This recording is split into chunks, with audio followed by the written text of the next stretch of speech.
Oh, spellbound. I'm breathless. I'm absolutely speechless this time. DL47's Rugby League stats, revisiting as much Rugby League information as possible, continuing on with the wooden spoon so we get them all done.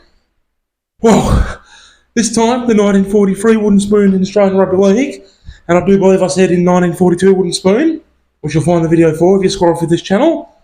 I said that you wouldn't be able to believe who got it. So here it is. I said already, the 1942 Grand Final, Canterbury beat St George 11 points to 9 in Australian Rugby League. In 1943, Canterbury went from premiers all the way down to the bottom of the wooden spoon, believe it or not.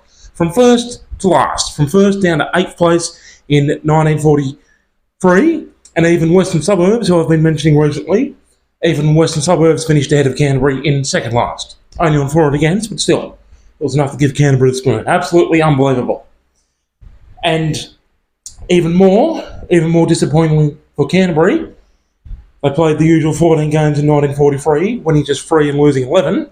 Those 3 games that they won, one against West, who finished second last, and the other 2 against East, who finished in third last. West, in 1943, of course, only won 3 games and 11 games, won 3 and lost 11, just like Canterbury, and East slightly better, winning 4 and losing 10. And the only games Canterbury could win were against the other teams who were struggling a great deal with them. So, let's just explain it all, how we always go through the whole thing. Canterbury's attack in 1943, they managed only 115 points from the 14 games and conceded 244, the for and against, negative minus 129. Whereas West, slightly better, they scored 132 points and conceded 176 points. For and against, only minus 44. So Canterbury's for and against far worse than West.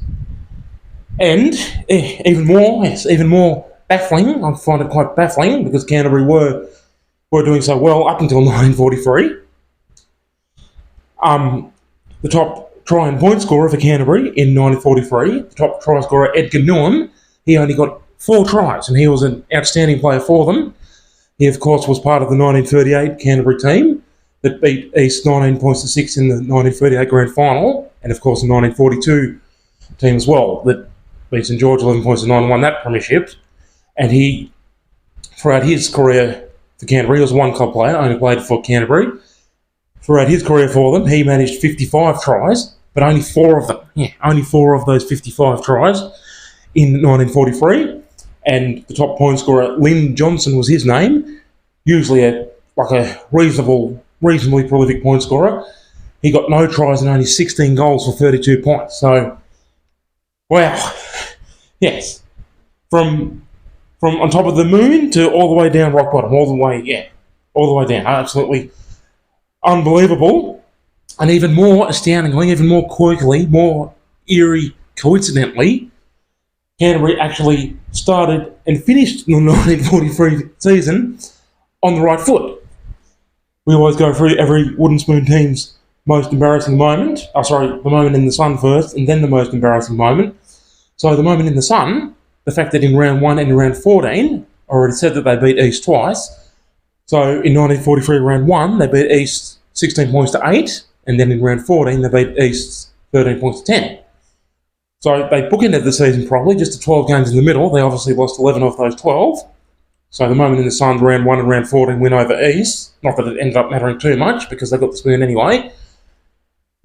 And the most embarrassing moment, there's 2 candidates. There's 2 contenders, I think, for most embarrassing moment. And I'd like to get your opinion, your feedback. Drop a comment down below, please, and tell me which one you think is the most embarrassing moment by Canterbury in 1943. It's either, get this, both games at Balmain, both games at their beloved home ground, the same Balmain that they still use these days, that they play 2 games a year at these days. That was their permanent home ground at the time, and it was for many decades. Either the 1943 round 4 loss to West 11-0, so against the other cellar dweller team, didn't score a single point in round 4, losing to West 11-0 in front of their bitterly disappointed home fans. Or the most embarrassing moment could be the round 11 game versus Balmain at Balmain. Now, why is that so embarrassing? Because I just said that they only won 3 games in the year, so obviously the only other game that they won, aside from round 1 and round 14 against East, was the round 10 game against West. So after West beat them 11-0 in round 4, they at least managed to beat West 16 points to 8 in round 10. So obviously they won round 1 against East, lost 8 consecutive games, round 2 to round 9. Round 10 finally had a win, getting that win against West, and just when it looked like, okay, they might be going to bounce back, they might going to turn their season around now, just when it looked like they might finally turn the corner, the next game in round 11 against their home fans, walloped 38 points to 5 by Balmain in front of their home fans. So, personally, I think that's the embarrassing moment. The Monster lost to Balmain 38 points to 5.